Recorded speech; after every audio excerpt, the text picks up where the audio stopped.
In any event, what Russell Kirk refers to as salutary neglect.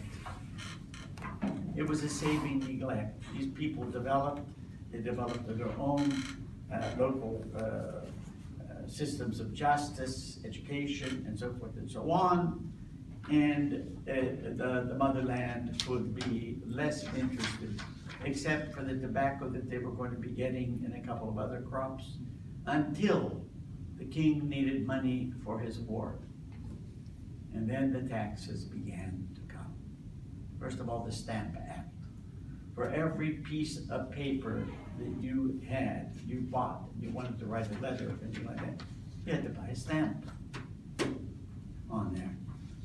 And the people rebelled in that, in Boston, and the temperature rose, and there were some British soldiers there, and the people were tantalizing the soldiers to the point that one gun went off and killed somebody. And then the soldiers were taken to court. They were defended by a man named John Adams, and he won the case because he said that they had been tantalized, they were trying to keep the peace, etc., etc.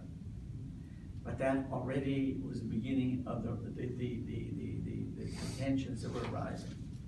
The Boston Tea Party, by the way, the tea was less expensive. The price of tea had gone down. And even with the tax, it still wasn't as expensive as it had previously been. So it was more symbolic than anything. And then you had the rise of the revolution. We also looked at 16th century intellects, or 17th century intellects. And we looked at Hume, we looked at Locke, we looked at Hobbes. Did we do all that already? Okay.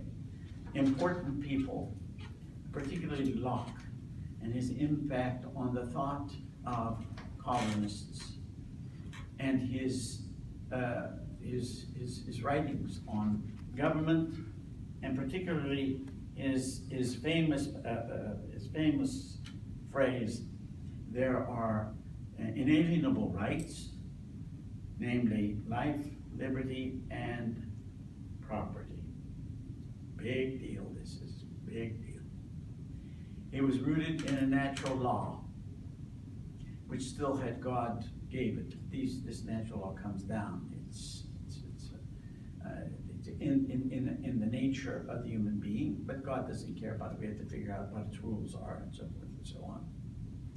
And yet, it's this very understanding of property, which is critical, that therefore is going to be incorporated into the thinking of the colonists and the founders of the country. So we got up to that, salutary neglect, English 18th century intellects, and then we're going to come up now and begin the Constitution and the Declaration. Now, does this make sense? Is this holding together? I'm trying to give the glue to see the larger picture. Each one of those chapters could be a course in itself. I mean, you can unfold any one of the chapters in Russell Kirk, and you can build an entire semester around it. Just imagine, I was in Austin, and I was in the library, in a rectory out there, St. Louis Library, and I pulled out this thing with a spiral binder, and it was Roman history, a course topic Texas A&M, and these were the notes from it. And I went through the whole thing, and I said, oh, wouldn't it be nice if we could have spent all that time on this Roman history to figure out better how the comitia worked with the consuls and the Senate, you know, how that was. And it gives you even the valuation of money, how they use money, and so forth. I mean, any one of these chapters. But the importance of this book is it shows you how all of this has affected the dominant way of American life. Here, and here. And what you should be taking is a theology course which helps you to understand from the Catholic point of view, here, and here. I'm going to do some of that with you. I'm going to try to give you some of the concepts. that are in contrast with the cultural concepts. And I'm going to give you 2 columns afterwards by way of summary to show you that, and therefore to show you what areas you really have to concentrate on when you're thinking about creating a Catholic culture in the school where you are. Are you going to do this? We're going to look at those. And that presents a great challenge. The principal in the school is key to this. But in order to do it, a culture is something, a way of life shared by people, isn't it?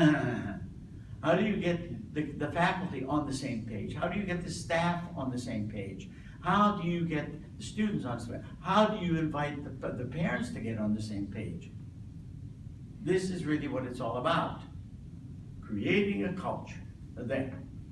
And in Father Yifu's case, it's creating a culture within the whole of Chinese culture, right in the compound where Catholics can practice their faith. And so this is a big deal. This is the essence of evangelization. And remember what I told you about evangelization. Just go back and look at that, okay? I gave you a definition of it, okay?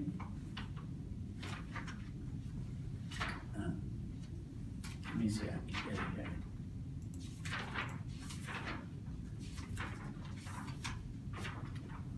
Hey, I gave it here. Look at this one right here.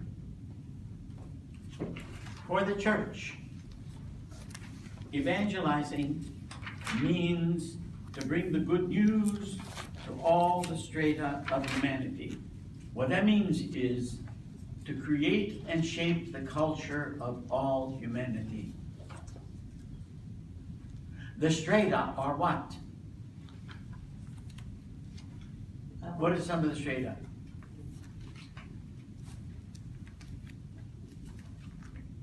How people think about economics, how they think about their politics, how they think about their social relations, how they think about the family, how they think about education, what they really feel about running their court systems, justice.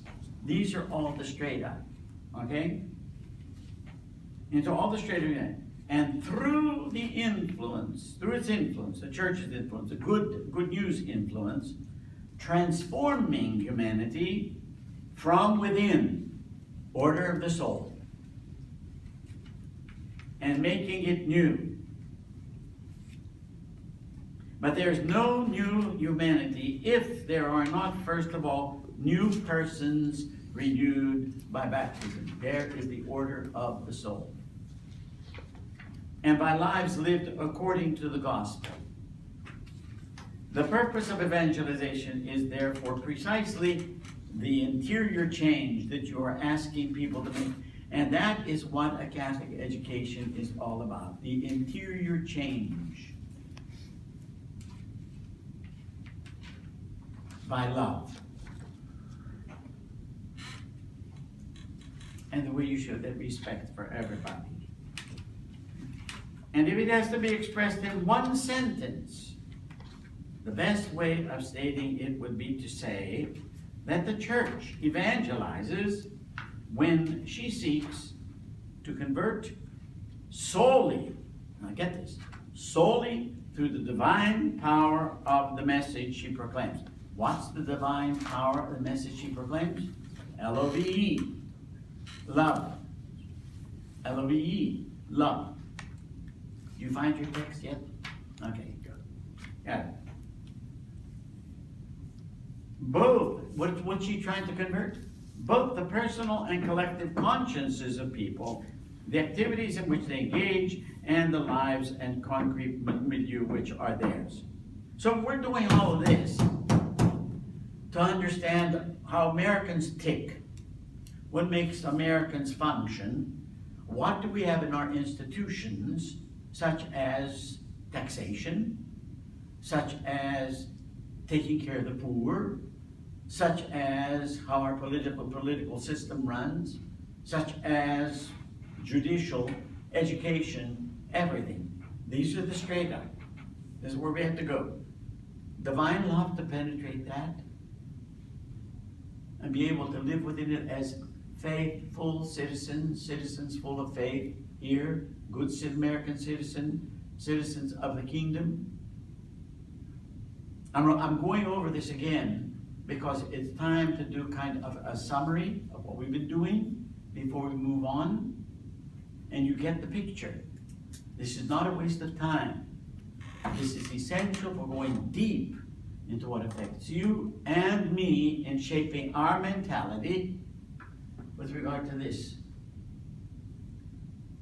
And then I said to the priests, I was in Austin on Tuesday, I preached to all the priests there for their prayer.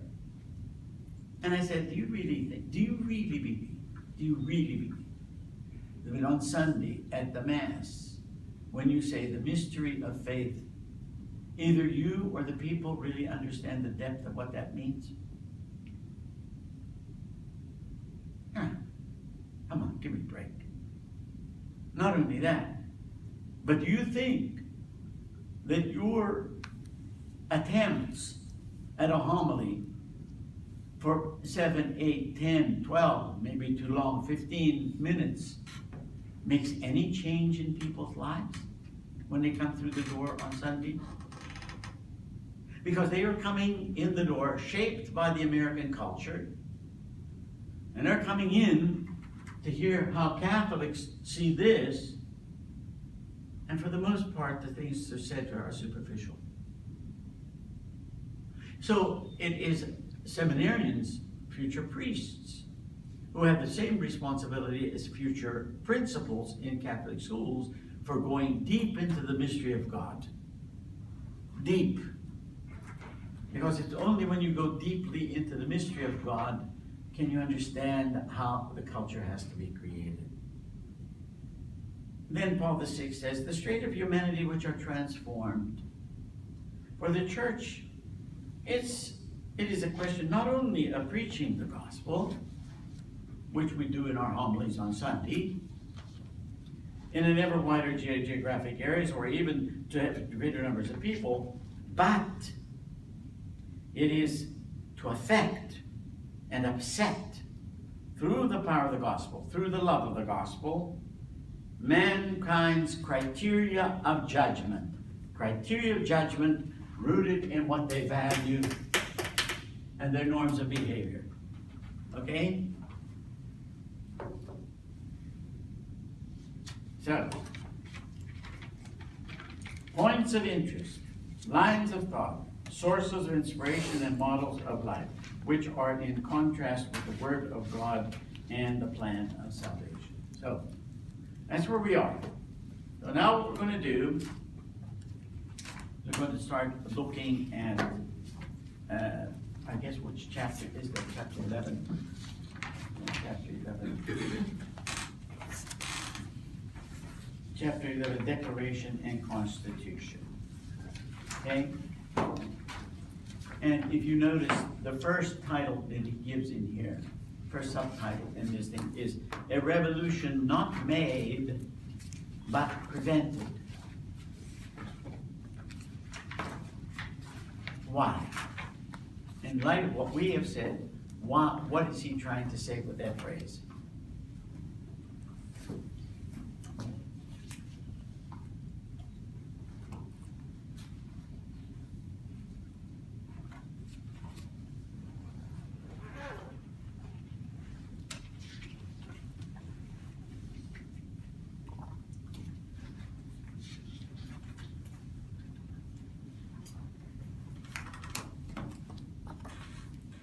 I'll let you squirm.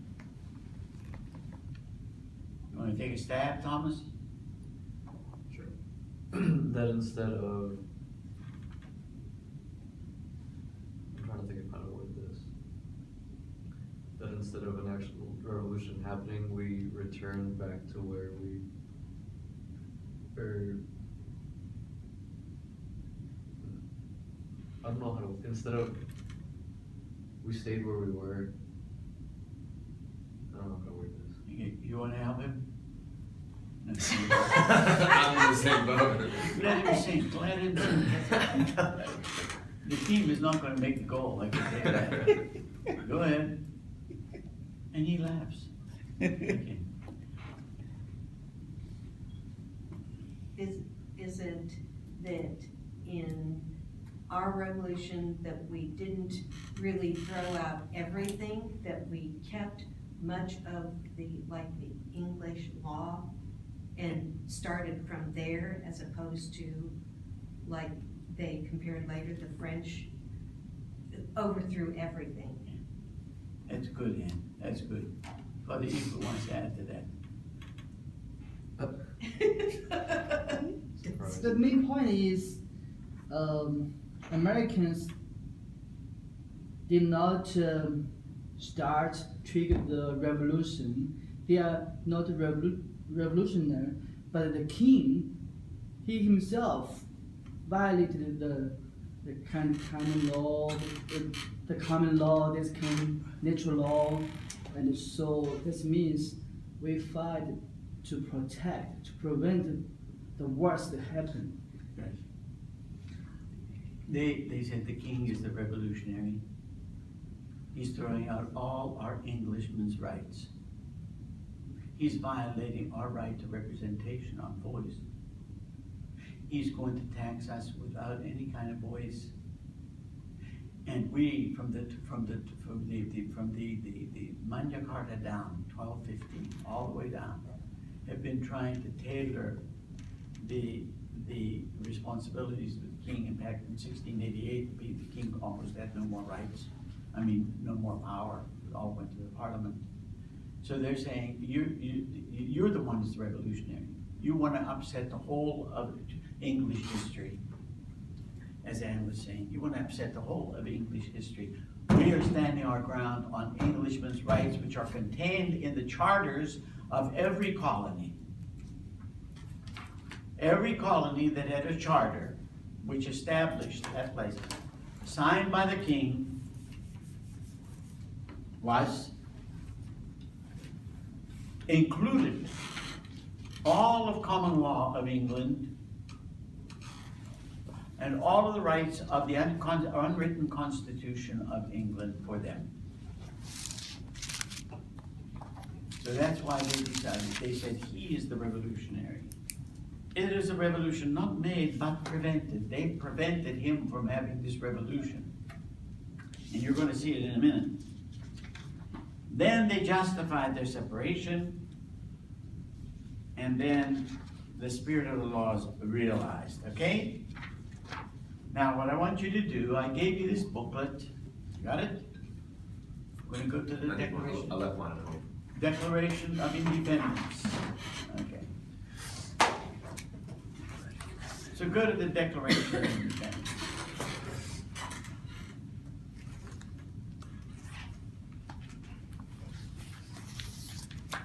Now, in seven sentences, they lay down the gauntlet. You have one, Marcia? Yeah, I left it. I have it in my bag. That's okay. I have one in my bag. Here. I can share with Ann. Here. Hey. Thank you.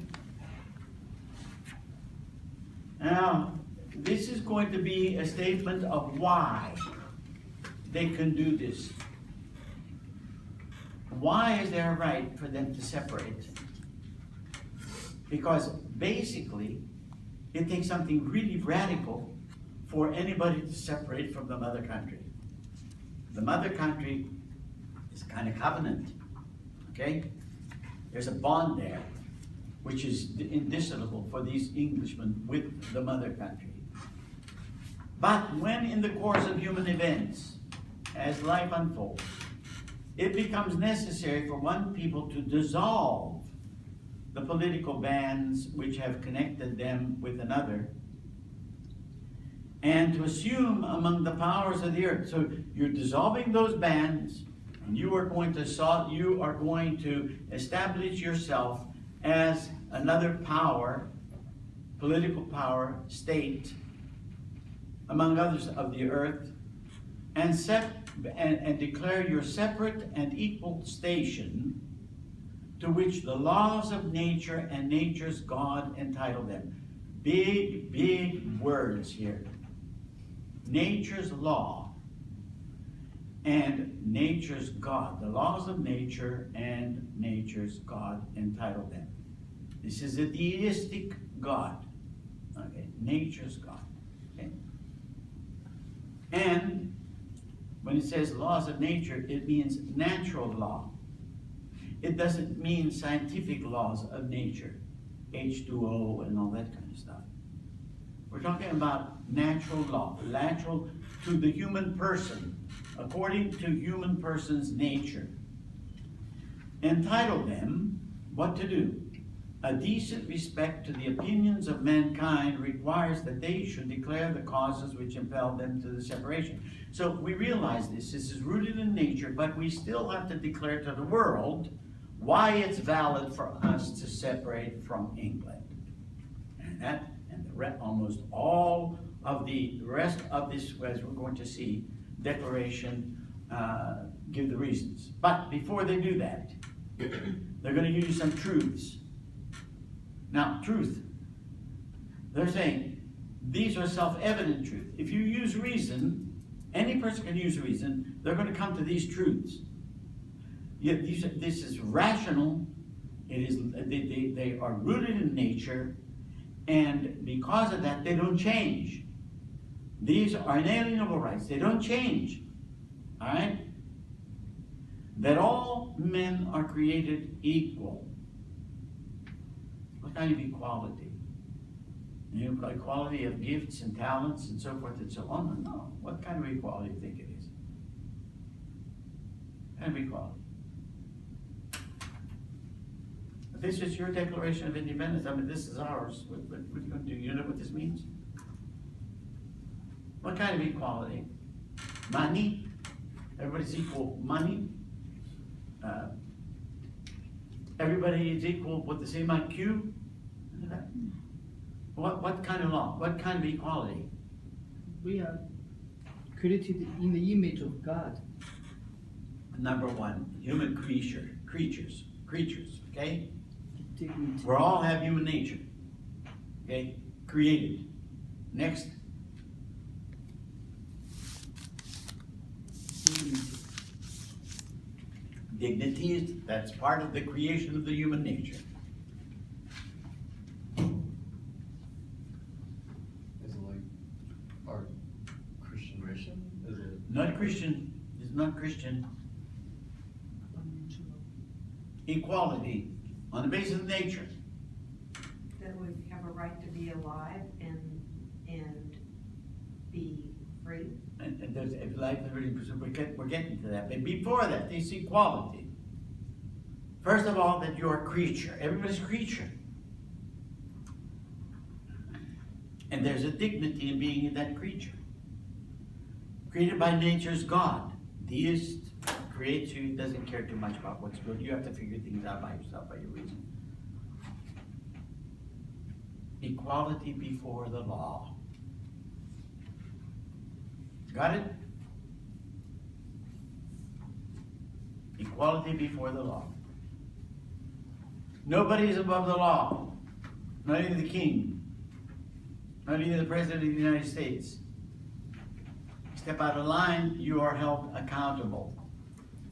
So it's the equality rooted in our creatureliness and equality before the law. All right? So, we go on. We hold these truths to be self-evident, that all men are created equal. You can look around it. Equal before the law, you're all creatures. That they are endowed by their Creator with certain unalienable rights. So there's a creator here and a creature. They still believed in that. It's not like Dawkins and Hawkins who say, no, there's no God out there. It's just a bunch of molecules running around, okay? So there's a creator. Among these are life, liberty, and the pursuit of happiness. And Thomas Jefferson put happiness there. And who was the philosopher that said that the rule of society is for happiness. The rule of the state is to create possibility for people to find happiness. Aristotle. Okay? So you're going to see the Greek philosophers in here. You are going to see the development, because of the reasons that they're going to give, of the 18th century intellects. You're going to see in here all of what is contained in the history of the development of common law, etc., etc. All of that is contained in these things. Now, like the that to secure these rights, how are you going to keep these rights? Governments are instituted among men. And here's the big one. Deriving their powers from the consent of the governed. It's not divine intercession here. It's not divine right, like the king. But if you were to have to say it, you'd have to say that God's power is working through the people, and the people establish their state, their government, and they choose their leaders. So let's read that again. To secure these rights, like liberty, pursuit of happiness, governments are instituted among men. They create their culture, and the government is the main way of understanding your way of life. And whenever any form of government,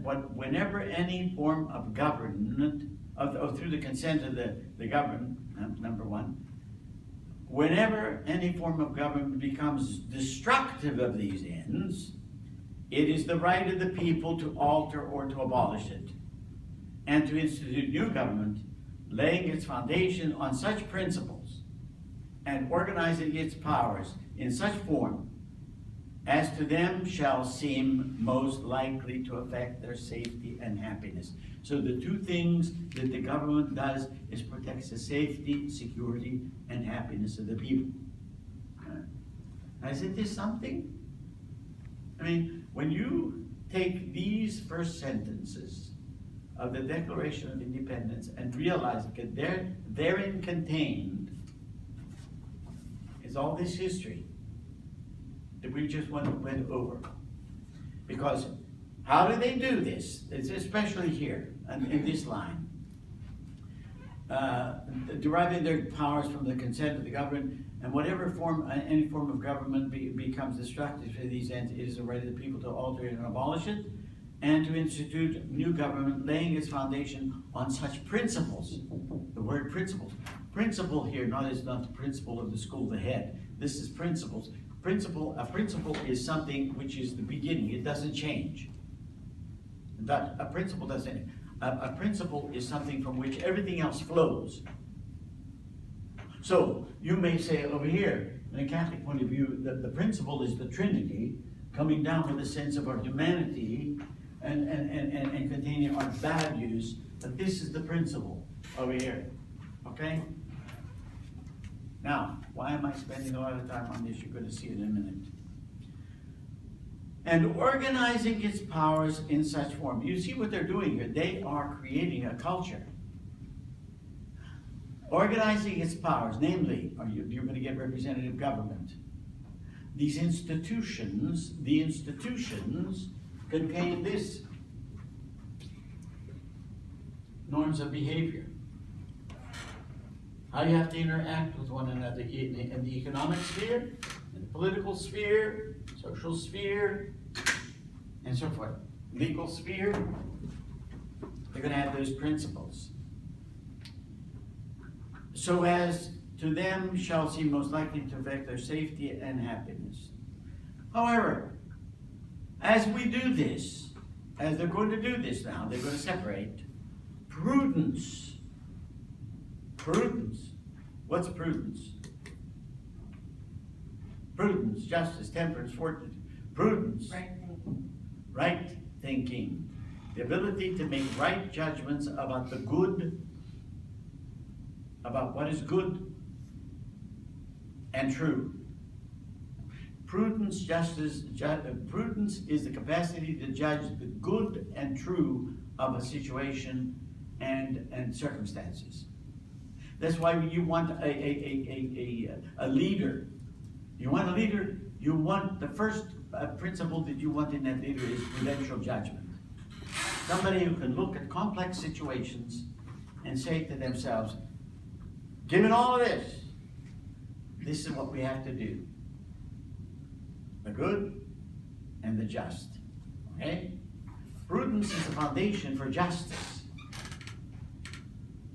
And prudence and justice have to be protected by two things: balance, temperance, and fortitude, which is the courage to do the good. So this is why you have 4 cardinal virtues. When a principal is leading the school, you have complex situations, you know? Something terrible happens, a kid does something really bad. You want to, are you going to keep him in the school? Aren't you going to keep him in the school? And the parents come in and they're screaming and somebody else is doing this, all these kinds of things over here. To make a prudential judgment means that you have to be very centered and be able to seek what is just in that situation, right and good.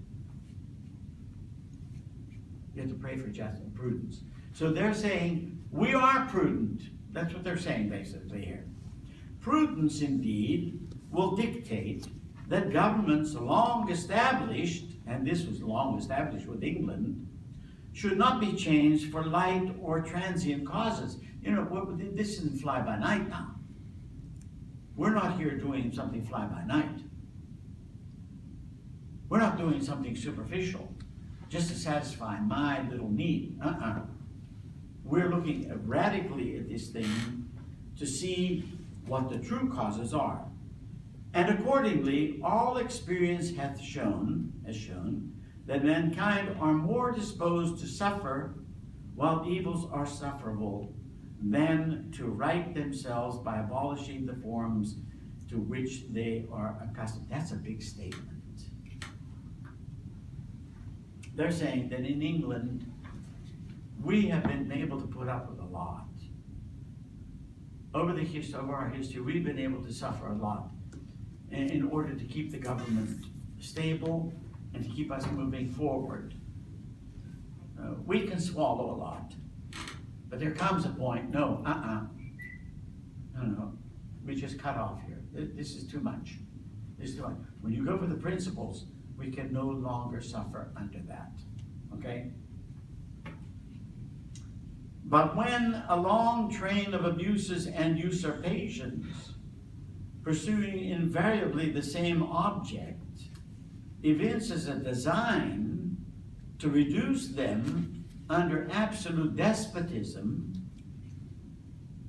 it is their right, the right of these people, it is their duty, they have to do it, to throw off such government and to provide new guards for their secure future. Such has been the patient sufferance of these colonies. We've tried over and over and over with you people over there. You don't get the picture. And you keep us in this situation where you're putting us down and ruining our dignity and taking away our rights as Englishmen? Oh no.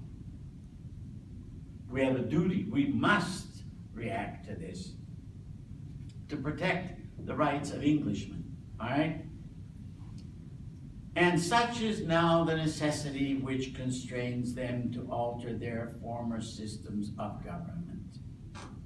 The history of the present King of Great Britain is a history of repeated injuries and usurpations, all having their direct object the establishment of an absolute tyranny over states. Hey, by the way, where did we hear about tyranny? It's in this book. Where did we hear about this tyranny? The memory is short. Aristotle said, the best form of government is a benign monarch. The worst form is the monarch turned into a tyrant. Remember that? What about the oligarchy? what about the aristocracy, the best? And then you have to worry about the oligarchy, where the power is in the hands of a few, like Venezuela, okay, today. And the third one, he says, is democracy that becomes what? Mobocracy. Yeah. So here, that's exactly what they're saying. We put up with all of this. We've suffered a long time. The history of this present king of Great Britain is a history of repeated injuries and usurpations to what? Englishmen's rights. All having in direct object the establishment of an absolute tyranny over these states. So to prove this, let the facts be submitted to a candid world. Now you're going to get every one of these things over here now is his violation of their rights. All of them. Let's just look at some of them. What's the first one? Doug. He has refused his assent to laws, the most wholesome and necessary for the public good. Okay, and they have instances of that. Next, go ahead. He has forbidden his governors to pass laws of immediate and pressing importance unless suspended in their operation till his assent should be obtained. In other words, what's that a violation of?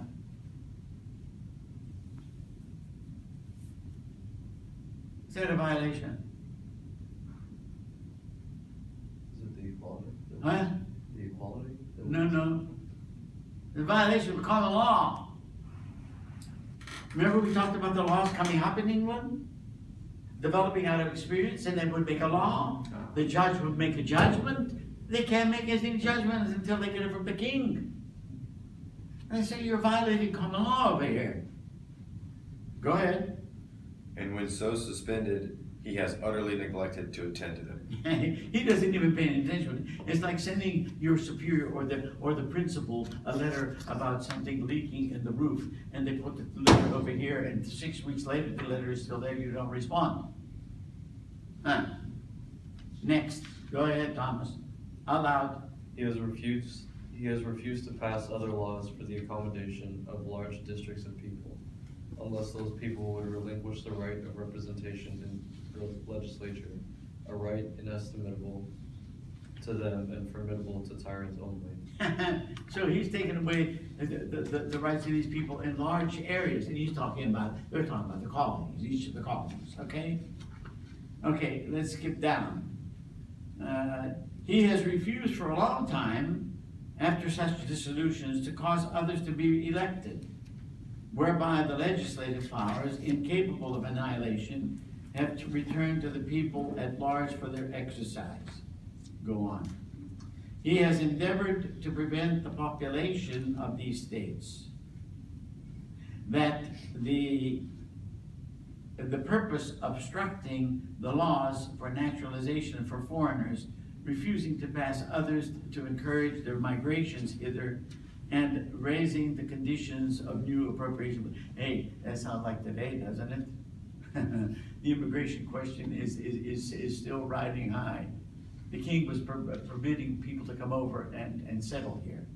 So all of these, imposing taxes on us without our consent down on the right-hand side, for depriving us in many cases of the benefits of trial by jury. Oh yeah. Where did that take place?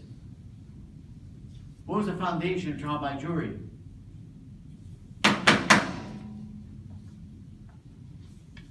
Magna Carta.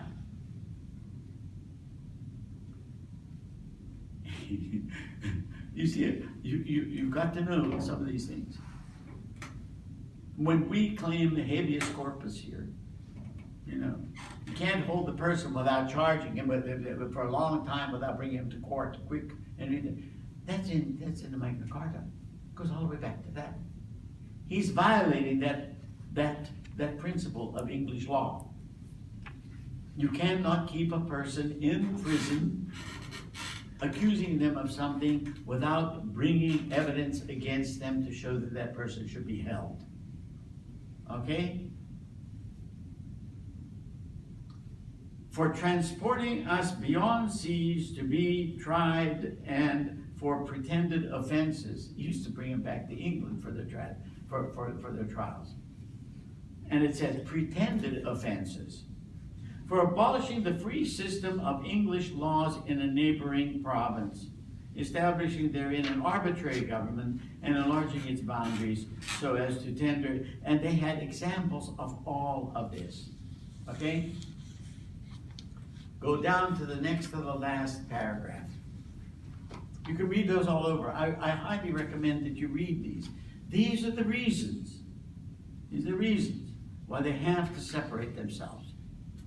And this is the reason they're giving to people like France, Holland, other nations to justify what they're doing. It's not the French Revolution. That's right, not the French Revolution. They are defending a constitution of the people. Now, unwritten at that time, but nonetheless. Nor have we been wanting in attentions to our British brethren. We have warned them from time to time of attempts by their legislature to extend an unwarrantable jurisdiction over us.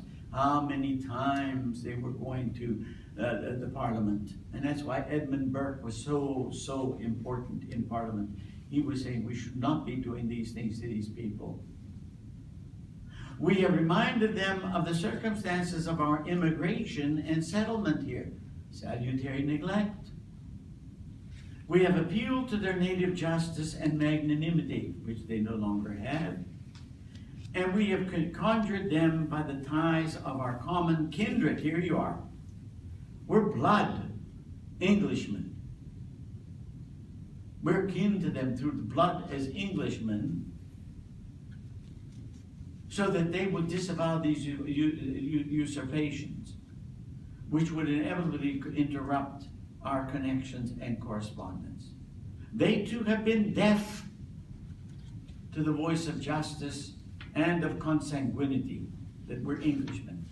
We must therefore acquiesce in the necessity which denounces our separation and hold them as we hold the rest of mankind, enemies of war in peace and friends. Now, last paragraph, important paragraph. Miguel, read it. We therefore, the representatives of the United States of America in General Congress, assembled, appealing to the Supreme Judge of the world for the rectitude of our intentions. Now wait. Supreme Judge of the world. The God, okay, the God. Not Jesus Christ, nothing. It's the God you get on your dollar bill, you know, with the all-seeing eye and the pyramid, okay? It's in the seal. That's a symbol over there. It contains it. But, and you know, they are appealing to him in this General Congress gathering, okay? Go ahead. And where would they get the idea of the Congress? You know, Congress is a Latin word. Did you know that? Congressus.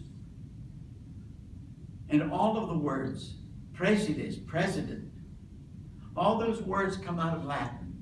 Where do they come from? Roman Republic. What are you talking about? All right, go ahead. Do in the name and by the authority of the good people Authority of the good people of these colonies, solemnly publish and declare that the United Colonies are and of right out to be free and independent states. Oh boy. They're not talking about the United States of America. They're talking about 13 free and independent states. And this is the basis of states' rights, okay? They weren't united yet. Okay, they weren't united. Okay, go ahead. That they are absolved from all allegiance to the British Crown, and that all political connection between them and the state of Great Britain is and out to be totally dissolved, and that as free and independent states, they have full power to levy war, conclude peace, contract alliances, establish commerce, and to alliances, establish commerce, and to do all other acts of things which independent states may of right do. It's a big. They said from now on, keep your policies over there. We could care less about them. We're going to establish all our way of living here among 13 individual states. Okay? Go ahead. And for the support of this declaration with a firm reliance on the protection of divine providence. With protection of divine providence. 3 times there's reference to a God in here and God's plan. Okay? And God's plan, this providence, was very, very much part of the Stoic way of life, going all the way back to Marcus Aurelius. You see that? They knew all this. They put it all together. They said, all this history is coming here now. And we have right because of nature. Our nature gives us right to life, liberty, pursuit of happiness. Inalienable. You can't touch that. We have our dignity. Because of our human nature, which is the essence of natural law which says to you, do this and avoid that. Do good and avoid evil. Use your conscience to decide that. Prudently, yes, but that's the way it's carried out, okay? But that's very important. With a firm reliance on the protection of divine providence, we mutually pledge to each other our lives. They are putting their lives on the line. They knew that once they took this step, if they go to a battle and they lost, their heads would roll as traitors, as having committed treason against the government of the king. Our fortunes, and they did. And the man who had the largest fortune was Charles Carroll, one of the signers of this document, who was the only Catholic to sign. He was the richest man in the colonies. And he was the brother of John Carroll, cousin of John Carroll, who became the first bishop in the United States in Baltimore. And that's from Baltimore that we had the Baltimore conferences, the synods, from which we got the Baltimore Catechism. Ever heard of the Baltimore Catechism? Okay. And they put that together so that people would have a little book that would instruct them in the faith. So you have here, we pledge our lives, our fortune, and now our sacred honor. Did you hear 2 words in here? One was up ahead. Let me get it for you again. It is their right, it is their duty to throw off such government. And now down here, it is our sacred honor. Where do they get those?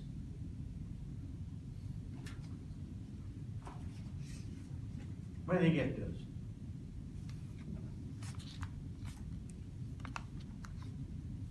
Do you say anything about the Roman pietas? Do you say anything about the Roman family? Honor and duty. Honor and duty. This was essential as the foundation of this country to understand that there were principles and values would affect behavior, and they were honor and duty coming out of this worldview that they had. Now, there was a famous Jesuit theologian and philosopher. His name was John Courtney Murray. John Courtney Murray lived during the 20th century and was one of the principal thinkers about what this document meant, the Declaration of Independence. And as he wrote about this, he said that this document is a consensus statement, and it is a consensus statement. Now, what's a consensus? An agreement. An agreement. An agreement. An agreement based on what? How do you get a consensus? Everyone believes the same thing. They're all agreeing to the ultimate thing that's there, but they have made compromises, and they've, nuanced things. Some people give this up, some people give that back, but they agree on the essential. And the consensus, with an understanding of what this is all about. He says, the American way of life, the dominant American culture, either rises or falls on this. And what it's going to fall or rise on is the existence of natural law.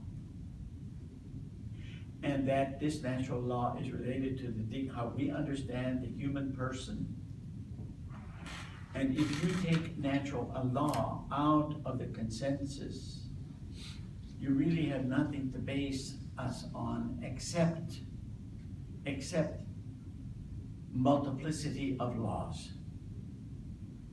We don't have any kind of agreement on the basis of human nature as to these inalienable rights of life, liberty, and the pursuit of happiness. Am I making myself clear?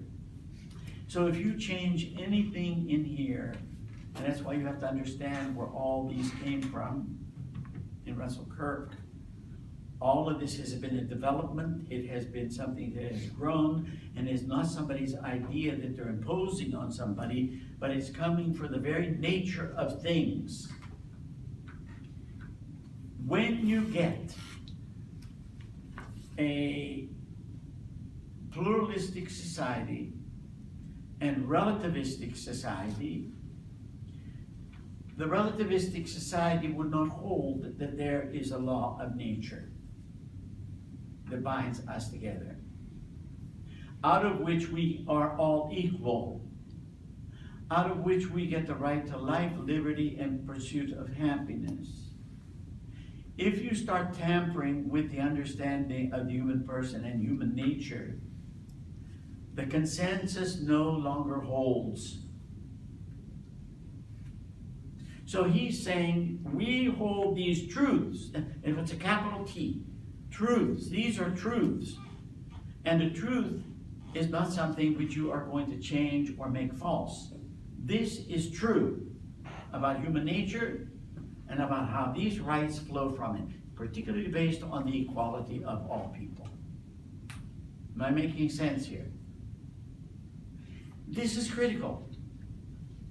Because he says the greatest challenge is going to be that people are going to want to deny the truths that you find in this consensus. When you do that, you're on shaky ground. You're on shaky ground for the Republic itself.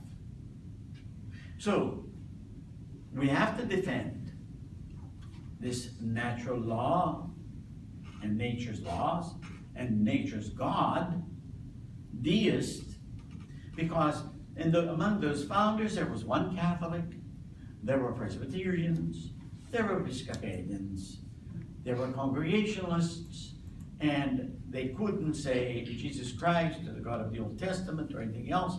They say nature's God.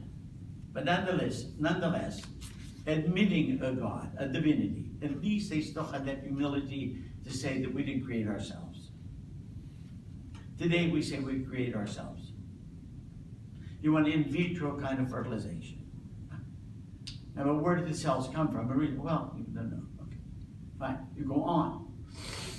All of these things can be challenged, and they are challenged more and more. Nonetheless, we still hold on to life, liberty, and property. They understood when you're talking about the happiness that property was a great goal to be achieved, but is it the only goal? And that's why it's a consensus statement. If you go back and you look at the original lines that Thomas Jefferson had written, and he alone wrote this, by the way, with the help and consultation with other people, but it was his pen. He penned this down, and they began to change it and work on it, very particularly James Madison. And then this ultimately constitutes the understanding of God, of the human person, and the world. You see, all three things are there. God is the deist God. I'm not going to give him any kind of particular identity. The second one is the nature of the human person is individualist. And these individuals are coming together now to form this government. You get that? All right? This is going to be the government by the people, of the people, for the people, which Lincoln talks about later on. And then The third thing is, how do we relate to the rest of the world? All these other states, and how are we going to relate to this vast land that's here, a whole continent? Whole continent, and you have the pioneers and the seeking of property and so forth and so on. Make your way west. Go west, young man. Is this clear? This is essential for what's going to happen in Bella. When you get to Bella and you start reading Bella, and he's going to go over some of these points in here, okay? Now, one last thing I want you to do is go over here to just the preamble to the Constitution of the United States. We're not going to do the whole Constitution. That's another class in itself. Okay. Marcia, read the preamble. Pages. First line. The mission? No. The Constitution of the United States. Can you find it? Maybe it's not there. Constitution of the United States. You memorized it in school. Where is it? Okay, 11. Oh, it isn't? No wonder. Different books? I know. That's better. I make you work. Okay. We the people of the United States. Grow. First three words. We the people. Oh, this is going to make us a people. Not just individuals, we're going to be a people. What's it sound like? People of God. People of God, yeah, okay. And the people of God were made by what? God made what? The people. God made what with the people? Covenant. Thank you. God made a covenant. We're just reading about that in Lent, okay? God made a covenant with people. Ooh. They're saying, we the people. Now watch what happens. Go ahead. Of the United States. Now the 13 colonies are no longer just separate states that they declared in the Declaration of Independence. They are now United States. At that time, and all the way up to Lincoln, what was primary was the states' rights. And part of the argument to keep slavery was you cannot interfere with states' rights. And these states had slaves. Calhoun, Senator Calhoun, was the one who was saying that. And the tension is going to build up to the time of Lincoln. At which time, after which time, the United States began to understand themselves as the United States, one, much more than states' rights. Okay, go ahead. In order to form a more perfect union, establish justice, ensure domestic tranquility, provide for the common defense, promote the general welfare, and secure the blessings of liberty to ourselves and our posterity, do ordain and establish this Constitution for the United States of America. Wow. Wow. One sentence. One sentence describes everything that's necessary to establish a way of life. What they're doing here is establishing a way of life. And this is the essential, these are the essential characteristics of this way of life, which is contained in the institutions. All of these things down here, now the rest of the articles are going to describe the institutions which govern us. And those institutions, if you remember I told you, okay, right, if we have, first of all, you have the norms of behavior, the president, the Congress, the Supreme Court, and everybody else. Here, how these are going to be related, all contain values which are inherent about our sense of mission and which flow from the vision that we have of ourselves as a people. One sentence Listen to everything that it's going to provide for the people. And Aristotle would have thought this was absolutely outstanding. With the people, first of all, it's going to come from the people, consistent with the Declaration of Independence, which says, you know, the people have the right, okay? And the government is going to come from them. Of the United States, no longer separate, but now they are united by something.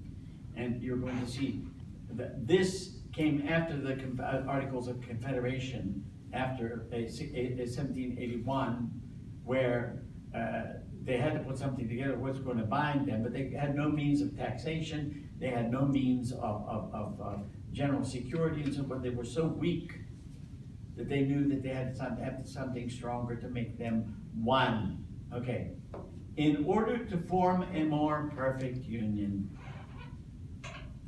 Now, where would you relate, what would you relate that to if you're in a Catholic school? What would you relate that to in our Catholic faith?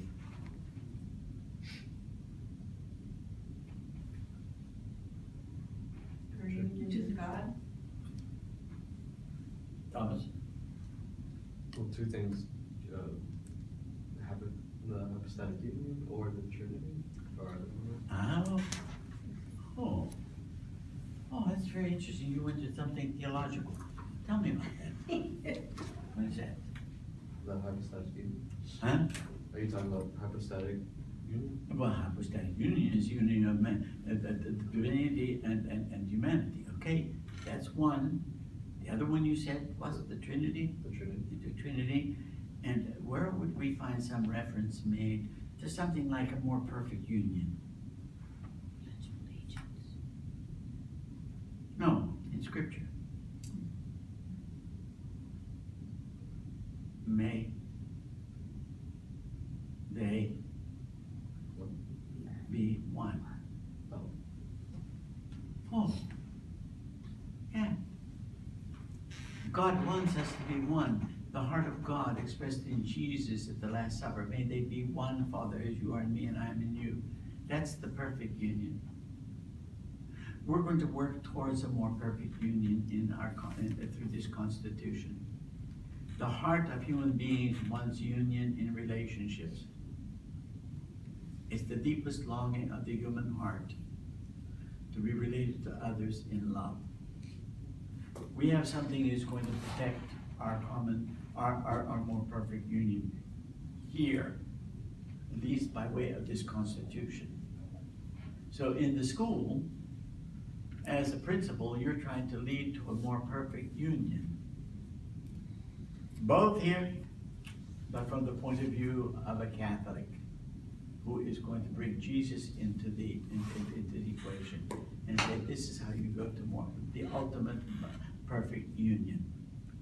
You see, I'm trying to give you an example of relationship between faith and culture. And this is the perfect place for it.